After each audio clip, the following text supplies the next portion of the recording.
The Galaxy Council chamber hummed with the usual buzz of 1,000 species debating matters of universal importance. Or, as I like to call it, 1,000 overpaid bureaucrats arguing about nothing while the real problems festered like unwashed dishes in a bachelor's apartment. My name is Vex'thari, and I've been a compliance officer for the Galactic Enforcement Division for the better part of 40 cycles. Long enough to know that most regulations are written by people who've never set foot outside their climate-controlled offices. Long enough to stop caring about the politics. Long enough to recognize trouble when I saw it walk through the door. And trouble? Well, trouble had just arrived wearing combat boots and a smile that said she knew exactly what kind of chaos she was about to unleash. The human stood at 5 feet 7 inches, which I'd learned was average for her species. Red hair pulled back in what they called a ponytail. Green eyes that missed nothing. Her name was Lieutenant Maya Reeves, and according to her file, she'd survived 3 major conflicts in her planetary military before joining the Human Diplomatic Corps. The file also noted, in what I suspected was diplomatic understatement, that she had creative approaches to problem solving. Translation: she broke rules like they were made of glass. "Officer Vex'thari," she said, extending her hand in that peculiar human greeting ritual. I touched my primary manipulator to hers briefly, feeling the warmth of her skin. Humans ran hot, both literally and figuratively. "Lieutenant Reeves, I trust you understand why you've been summoned?" Her smile widened. "I have several theories. Want to hear them?" "Not particularly." I gestured to the detention field where her confiscated equipment sat in a suspended state. "You brought weapons to a council diplomatic summit. Prohibited weapons, specifically." She glanced at the field, then back at me, eyebrows raised. Those are sporting goods." "Sporting goods, absolutely. Recreational equipment." I pulled up the holographic display, cycling through images of the items in question. A compound bow, 60 arrows with various tip configurations, a recurve bow, a crossbow, 3 different types of slings, a bandolier of throwing knives, something called a chakram, and, most baffling of all, a wooden stick she claimed was a practice staff. "Lieutenant, these are weapons. These are primitive recreational tools used in historical reenactment and competitive sports. They're designed to kill. So's a fork if you're creative enough." She leaned against my desk, completely at ease, despite being in what amounted to an interrogation. "Look, officer, did you actually read Regulation 7734B, subsection 12? I had, multiple times.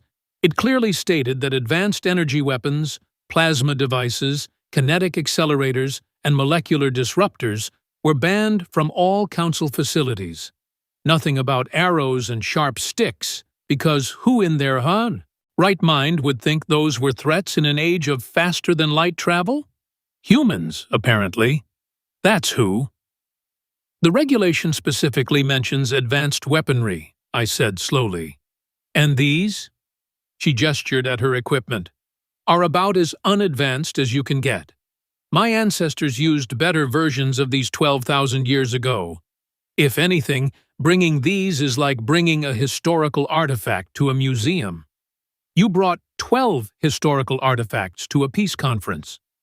I brought sporting equipment to stay in shape during a long diplomatic assignment. There's a difference." "The difference being?" "Intent, officer. Intent." She pulled up her own datapad, flicking through files with practiced efficiency. "I'm registered with the Human Historical Combat Association. Active member for 8 years. Compete in tournaments. I even brought my certification documents. See? Everything legal and above board."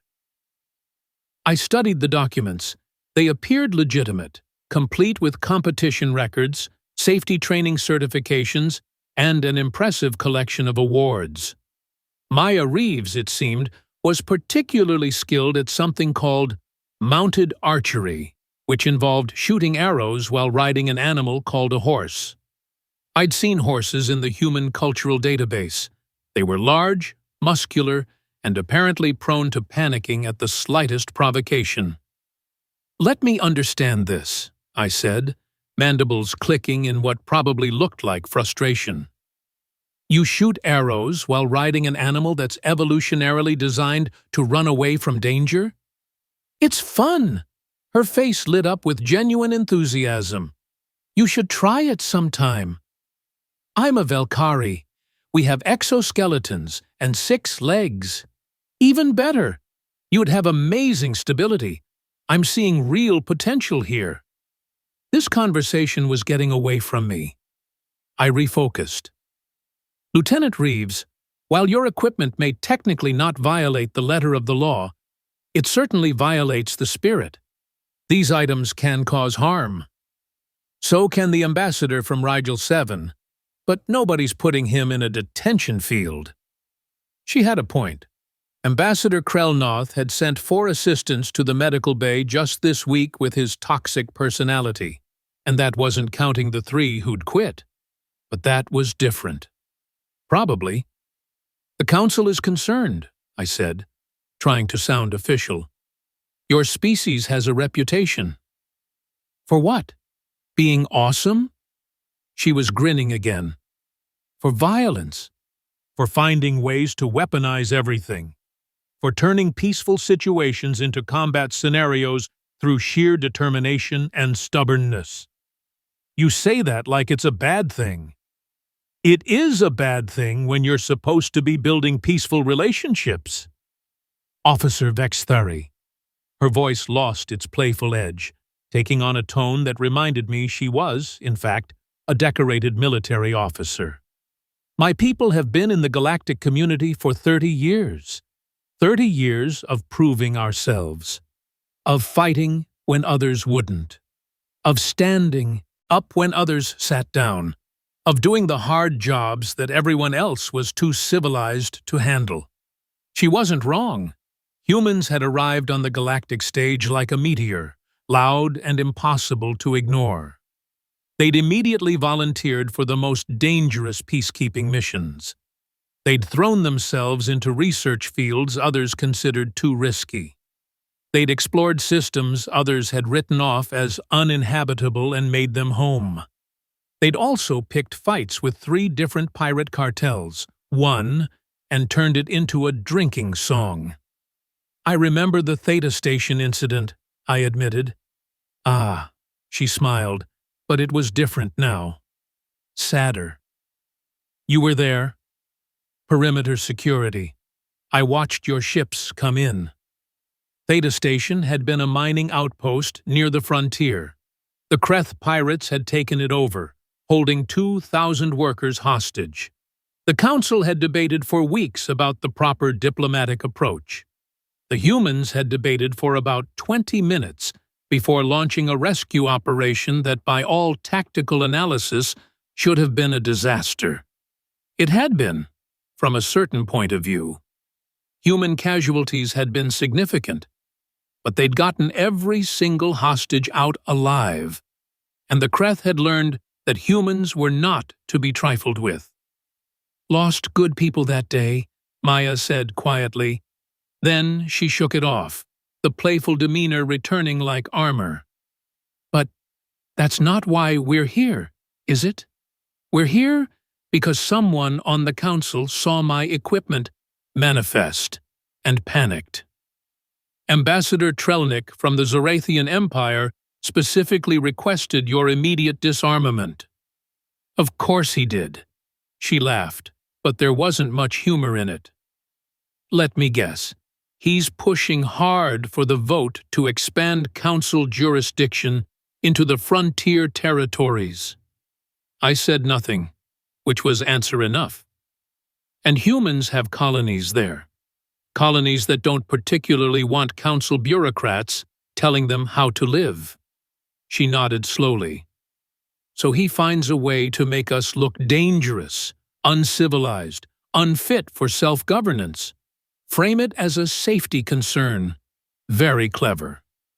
That's quite an accusation, Lieutenant. It's politics, officer. Just politics. She straightened. All business now.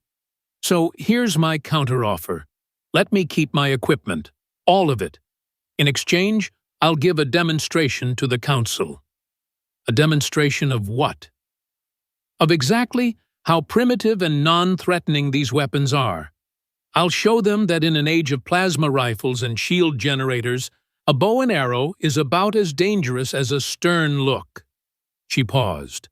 Unless, of course, someone wants to volunteer to test that theory up close. Nobody's going to volunteer.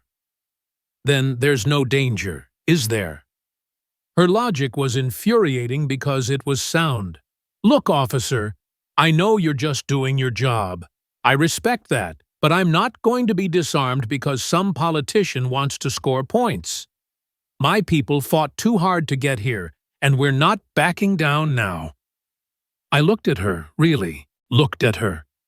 At the determination in her eyes, at the way she stood, balanced and ready despite the relaxed posture, at the scars on her hands that spoke of a life lived in training and combat.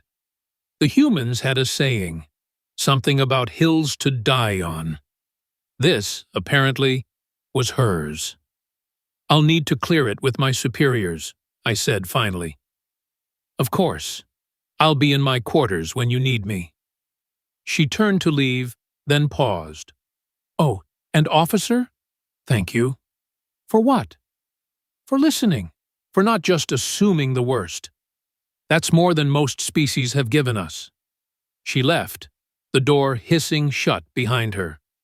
I sat in silence for a long moment, staring at her suspended equipment. Then I began drafting my report, already knowing it was going to be a very long day. The response from my superiors came faster than expected. Permission granted. The demonstration would take place in the Council's auxiliary arena, typically used for cultural exhibitions. Security would be maximum, medical teams on standby, and I would be held personally responsible if anything went wrong. Wonderful. The day of the demonstration arrived with all the subtlety of a supernova.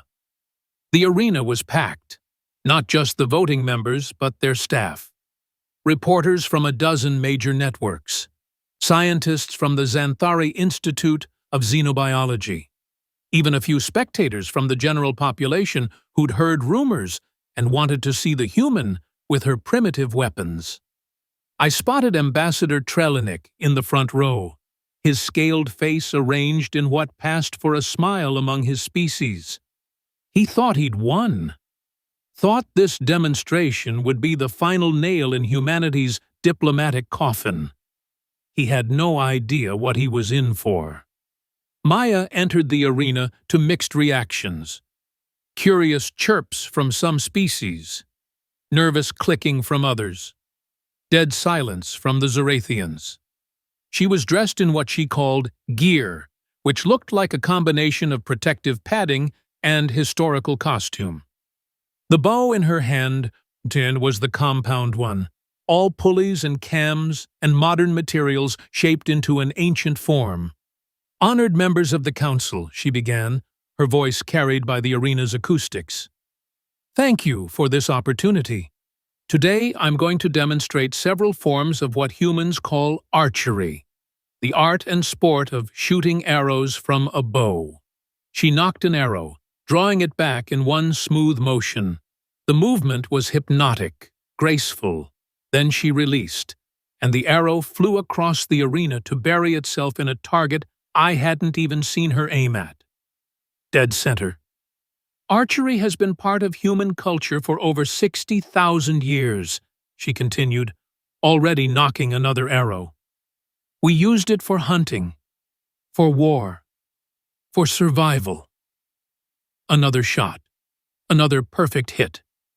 But, like many tools of violence, we transformed it into a sport, a discipline, an art. She was moving now, circling the arena floor as she talked, firing arrows with casual precision. Each one hit its target. Each one demonstrated control, skill, and yes, danger. But controlled danger, harnessed danger. The Council's weapon regulations, she said, launching 3 arrows in rapid succession, focus on advanced technology, energy weapons that can level buildings, plasma that can melt through starship hulls, kinetic weapons that break planetary shields. All 3 arrows hit their marks. These are sticks and string. She switched weapons now, pulling out the recurve bow. Simpler, more traditional. This design is thousands of years old. No moving parts, no power source, just wood, string, and physics. She demonstrated, her movements flowing like water. It requires strength, practice, dedication. You can't just pick this up and use it effectively. From the corner of my eye, I saw Trelawney shifting in his seat. This wasn't going how he'd planned. But Officer Vex'thari raised a valid point when we first met, Maya said, and I felt every eye in the arena turn toward me briefly. Thanks for that. He said these can cause harm. He's right. In the wrong hands, with malicious intent, any tool can be a weapon. She fired again, but this time the arrow split another arrow already in the target. Showing off now? Several species gasped. Humans, I was learning, had a flair for the dramatic. So let me address the real question. She lowered the bow, looking directly at the council members. The question isn't whether these are dangerous. The question is whether I am, whether humans are, whether we, me, can be trusted. Her voice carried weight now, emotion. My people have bled for the galactic community. We've sacrificed. We've proven ourselves in combat and in peace. And now, because one ambassador finds it politically convenient, we're being painted as primitive and violent. She raised the bow again. So here's my demonstration. Here's my answer. She turned her back to the targets, drew the arrow, and fired over her shoulder without looking. Perfect hit. Then another, and another. We are violent. We are survivors. We are stubborn and reckless, and we turn everything into a weapon, because for most of our history, we had to. The arena was dead silent now. But we're also artists, athletes, dreamers who reached for the stars and actually made it. We're the species that took tools of war and made them instruments of sport, that took combat and made it into dance. She was firing continuously now, a rhythm of draw and release that filled the arena with the song of bowstrings. And if that scares you, if the idea of humans with our primitive weapons and our primitive determination terrifies you, then maybe you should ask yourself why. She stopped, breathing hard, arrows studding every target in the arena with perfect precision. Then she placed the bow on the ground and walked to the center, hands visible and empty. I'm just one human, one woman with a bow. If I'm such a threat, then come stop me. Nobody moved. The silence stretched, tension building like a drawn bowstring. Then, from somewhere in the audience, someone started a slow clap. Then another. Then more. Not all species clapped, but the intent was clear. Appreciation. Respect. Even some fear, but fear tempered with understanding. I looked at Trelawney. His face was unreadable, but his posture spoke volumes. He'd lost, and he knew it. Maya had taken his political weapon and turned it into a demonstration of human capability. She'd shown danger, yes, but also control, skill, the ability to harness violence into beauty. very human when I thought about it. The vote that evening went against the Zarathian expansion proposal, not because of Maya's demonstration alone, but it certainly hadn't hurt. As I filed my final report, she appeared at my office door again, that same smile on her face. "So," she said, "about those charges?" "Dropped. Officially, you never violated any regulations. And unofficially? Unofficially, you scared the hell out of half the council and made the other half want to take up archery." She laughed at that, genuine and warm. "You know what the funny thing is? I almost didn't bring the equipment. Thought about leaving it on Earth.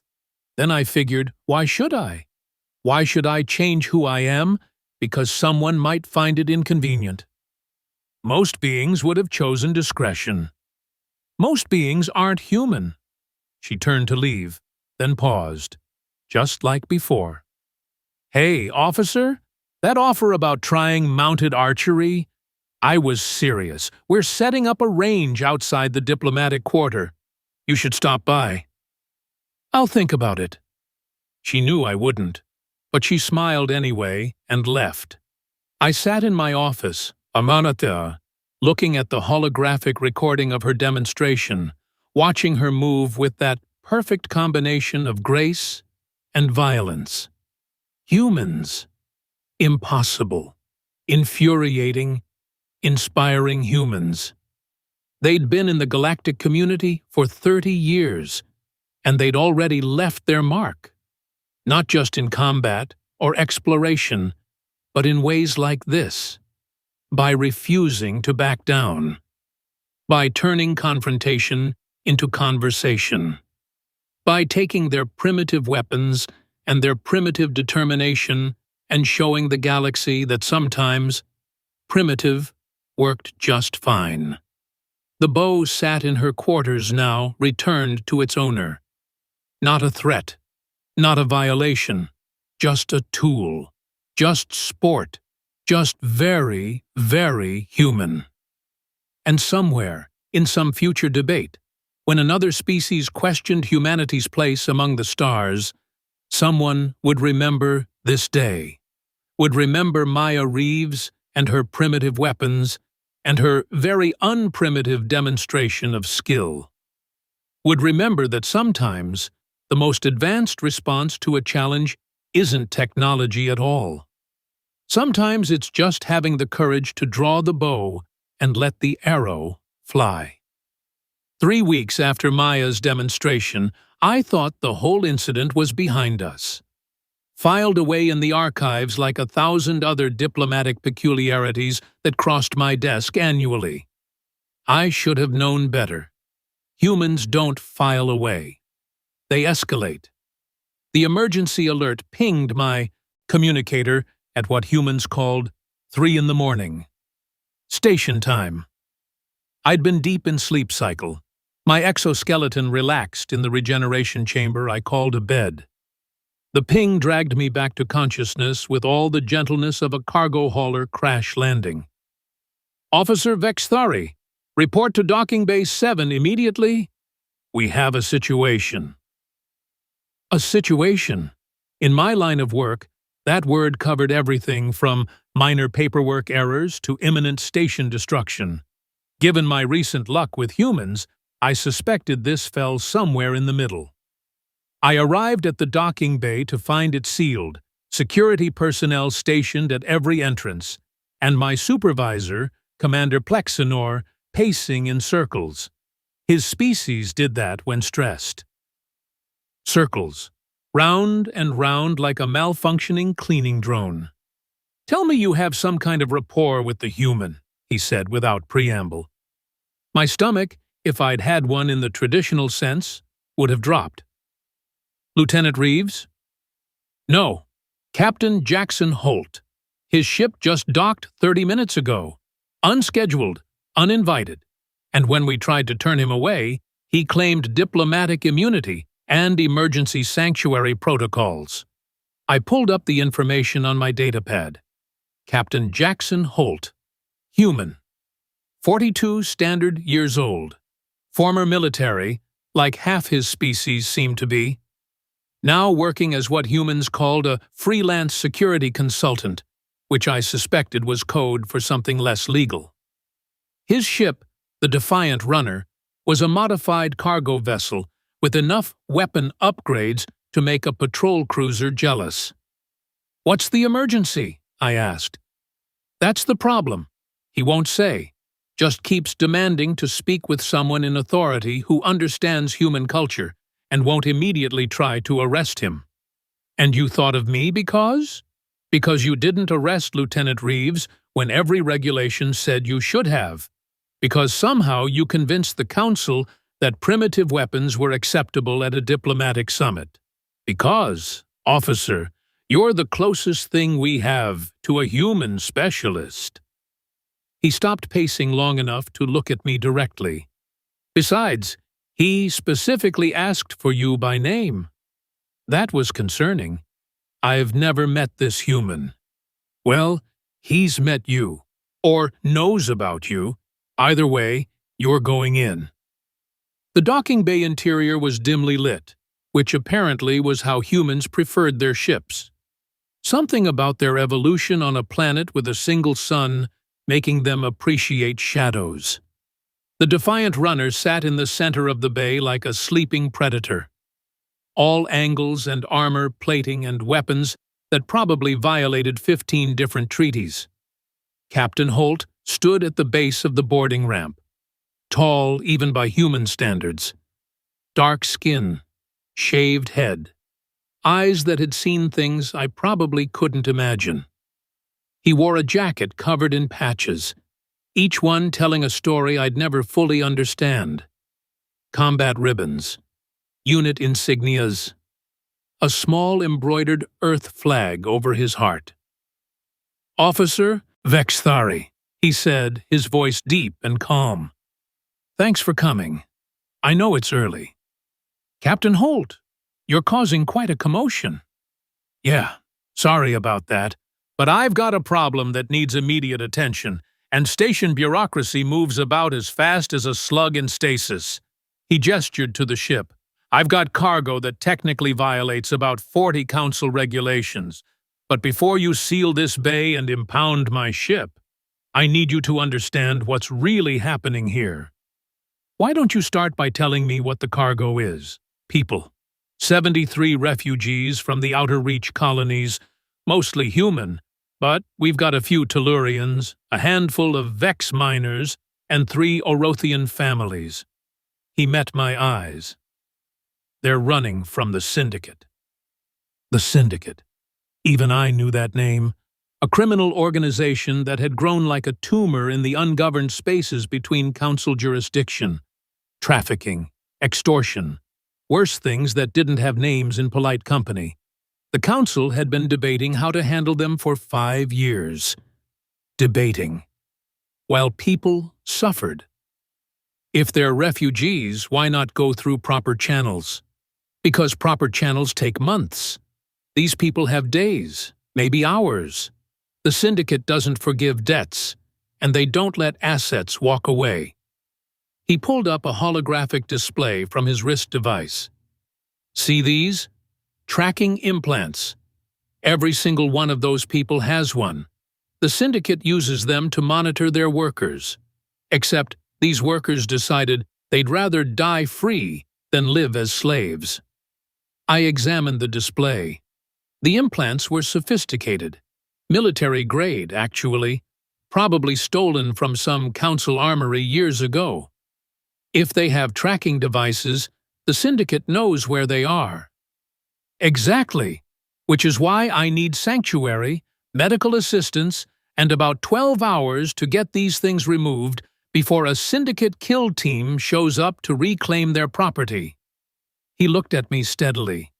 "And I need someone who won't tie this up in red tape while people die." "You're asking me to violate multiple protocols." "I'm asking you to do the right thing.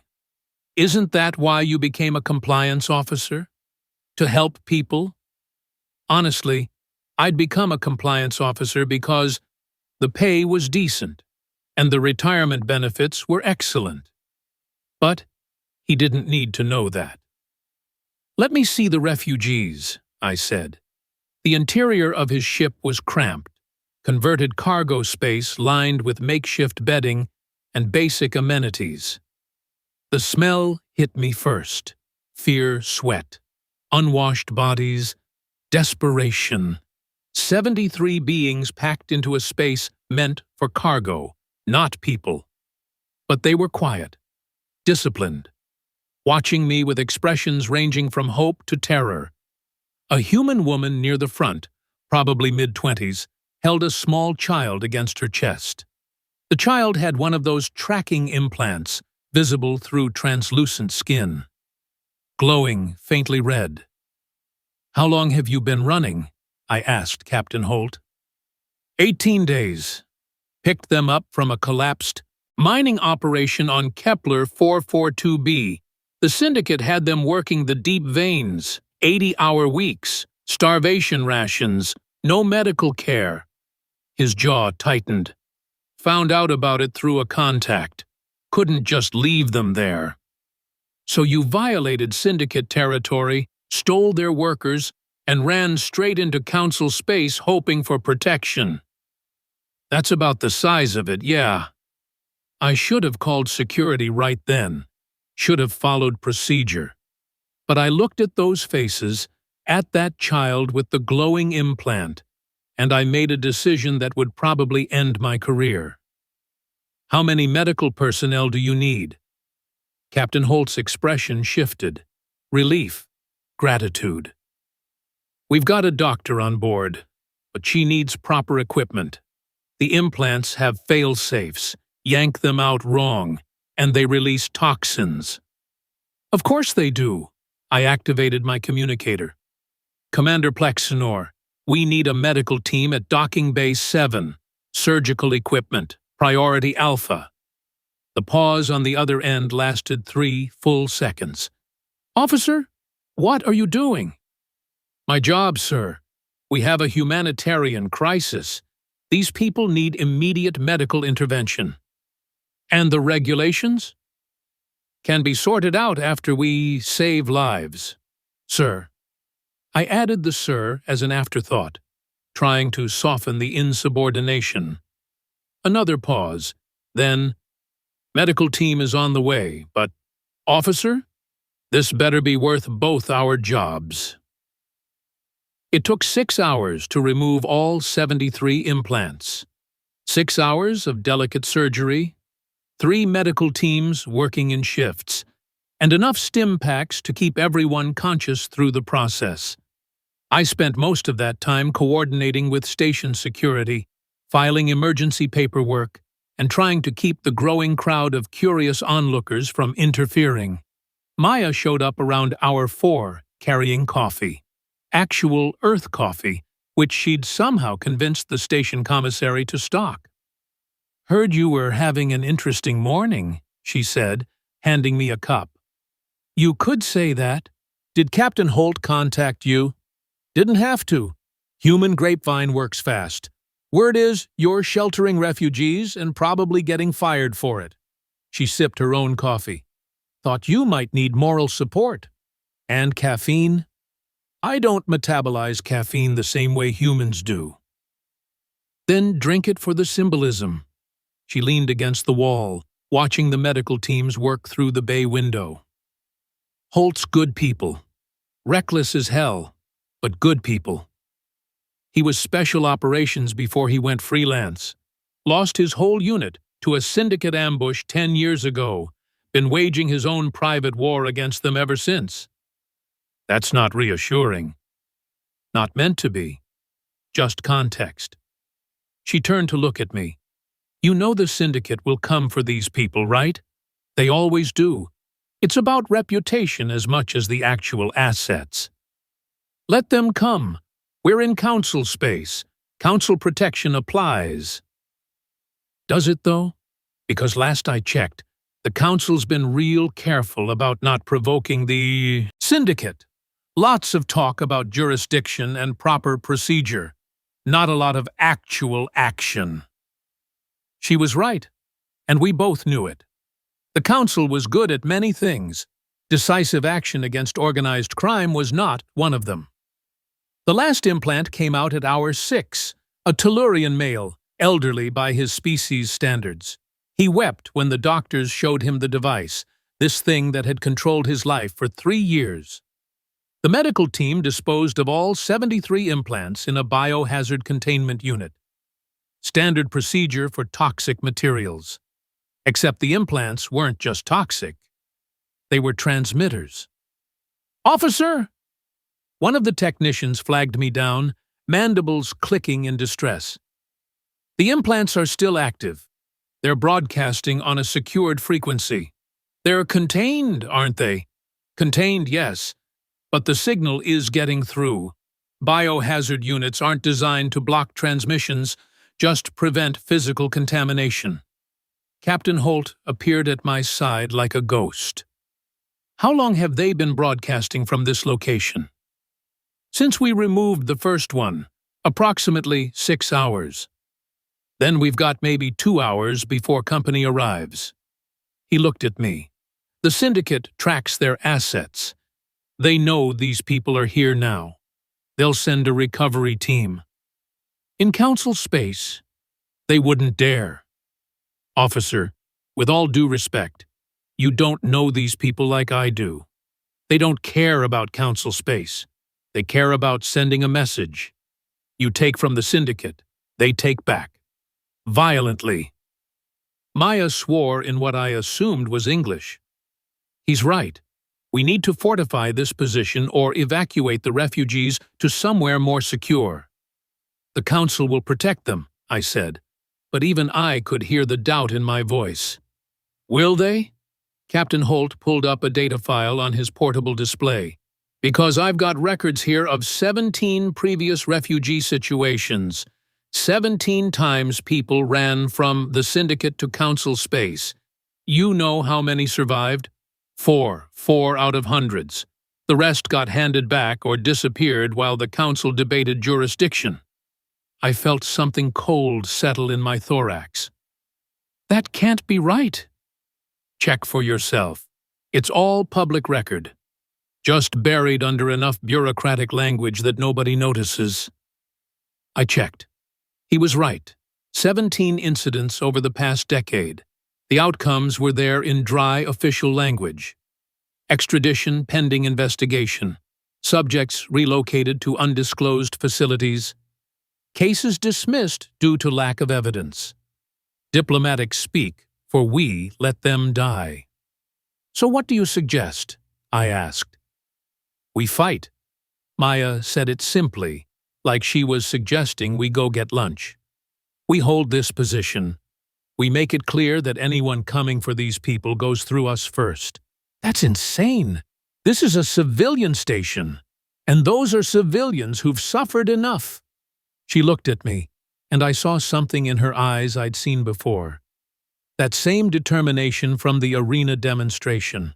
That very human refusal to back down. "You made a choice when you let them get medical treatment. You crossed the line. So now you need to decide. Are you going to let them get dragged back to slavery? Or are you going to stand with us? Stand with us." As if it were that simple. As if I hadn't spent 40 cycles following regulations, maintaining order, avoiding exactly this kind of situation.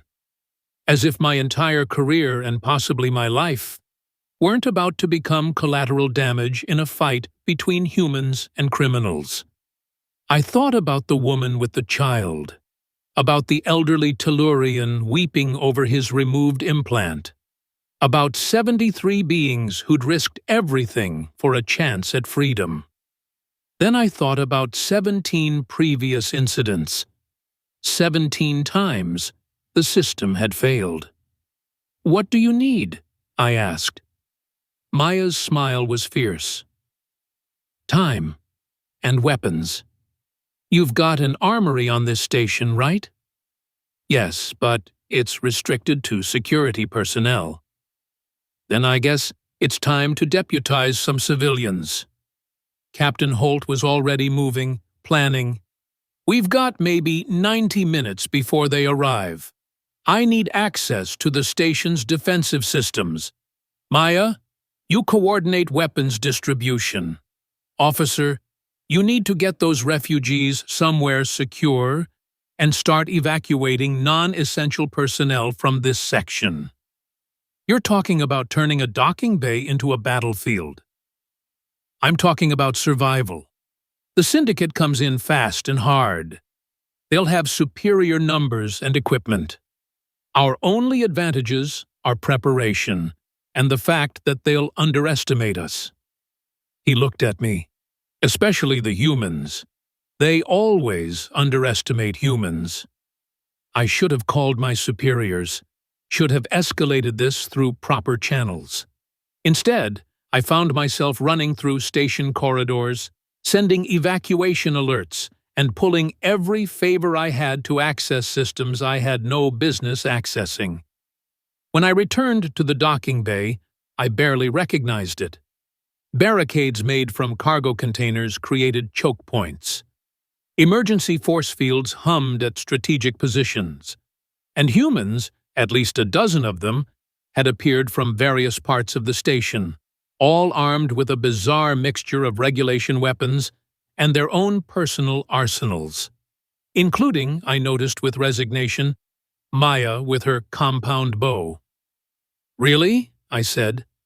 "Now?" "Primitive weapons, remember? Totally legal."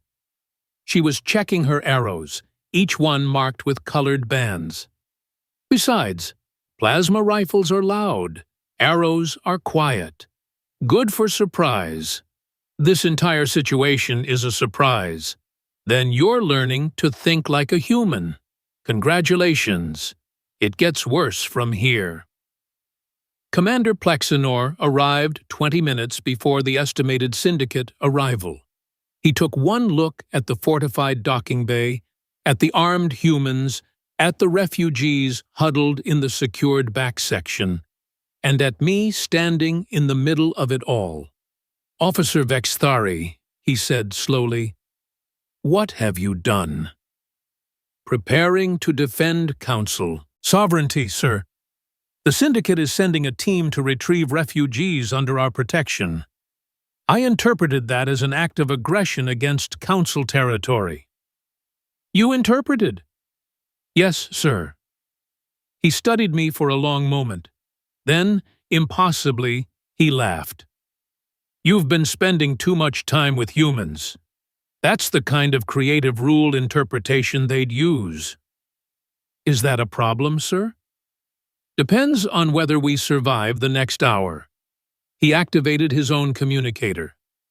"All security teams converge on Docking Bay 7. Authorization Plexanor Alpha 7. We have hostile incursion imminent." I stared at him. "Sir?" "You made your stand, officer. Might as well make it official."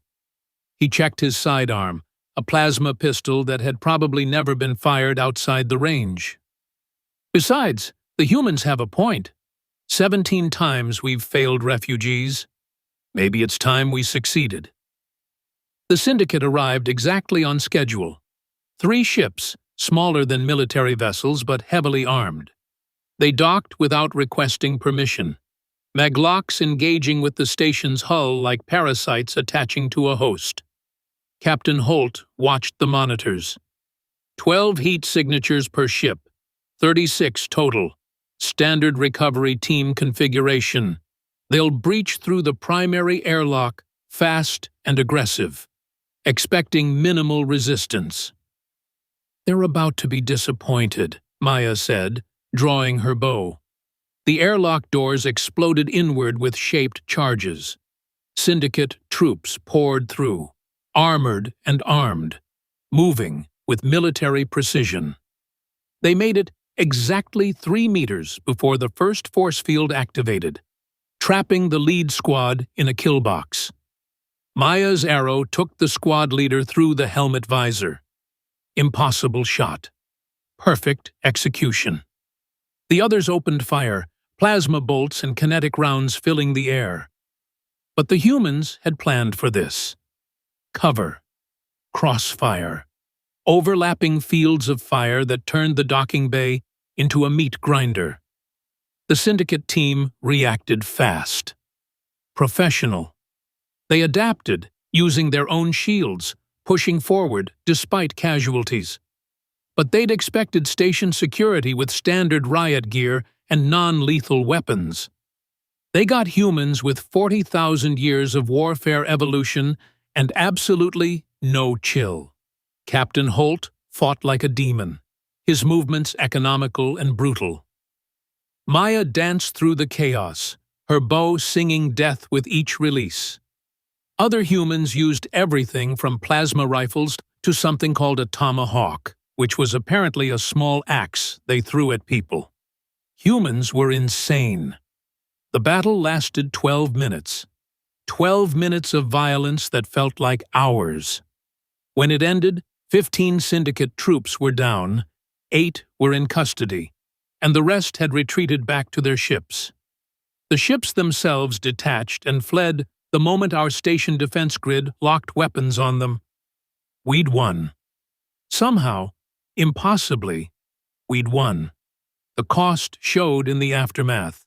3 security personnel wounded, 2 humans with minor injuries, and 1 very confused compliance officer trying to figure out how to file a report that wouldn't end with everyone in detention. Captain Holt found me in the wreckage. Hell of a stand, officer. That was the most terrifying experience of my life. Gets easier. I don't want it to get easier. He laughed at that. Yeah, I remember my first real firefight. Threw up for an hour afterward. But you held the line. That's what matters. The refugees were safe. The Syndicate was gone. And somehow, through a combination of human stubbornness and creative interpretation of regulations, we'd actually done the right thing. Maya appeared with more coffee. So, think the Council will approve? The Council is going to have me investigated for weeks. Probably. But those 73 people are free. That's got to count for something. It counted for everything, actually. 3 days later, the Council voted to expand anti-trafficking operations, to take a harder stance against the Syndicate, to stop debating and start acting.